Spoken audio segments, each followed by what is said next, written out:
बरोबर ब्राह्मणाला भोजन घातल्यानंतर महादेवाची पूजा झाली, अभिषेक झाला की त्या माणसाला काही सुद्धा कमी पडणार नाही, सगळं भरभरून महादेव देत असतो असं ग्रंथकार बोलत आहे. हे मैत्रिणी पूर्वी व्रत श्रीमंती सांगितले समर्थ त्यामुळे देवीचे शास्त्र शिवपूजिता दरे. तर त्या ऋषीच्या पत्नीनं सांगितल्यापेक्षा सुद्धा शिमिंतिनीचं व्रत हे अतिशय कठोर पद्धतीनं तिनं पार पाडू लागलेले आहे. हे त्यावरील नवलाचा पुत्र चित्रांगद नावे गुण गंभीर त्याशी आणून या सदर श्रीमंतीनी दिली.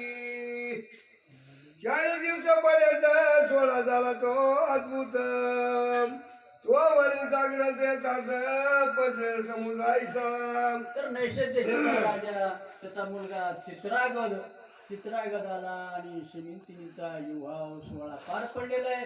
4 दिवसामध्ये थाटामाटामध्ये त्यांचं लग्न पार पडलेलं आहे. हे चार बुधे धनदाना राय दिली वर दक्षिणा वज्र अलंकार रत्ना गणना कोणा न करावे.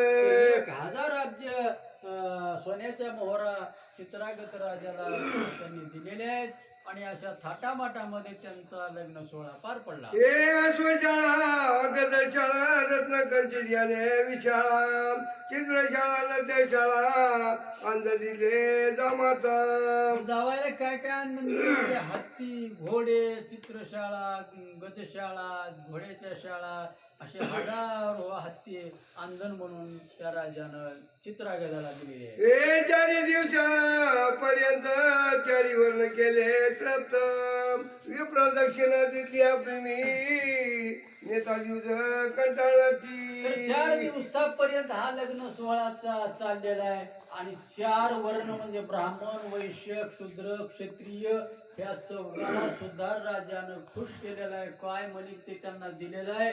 ब्राह्मणाला तर भरपूर दिलंय, ब्राह्मणानं निहून कटाळाही एवढं दान धर्म त्या ब्राह्मणाला दिलेलं आहे. हे आश्रमाधारण नेता ब्राह्मण वाटे टाकी नेवे म्हणून याच्या कामुके याची वचन पुरे किती न्यावे.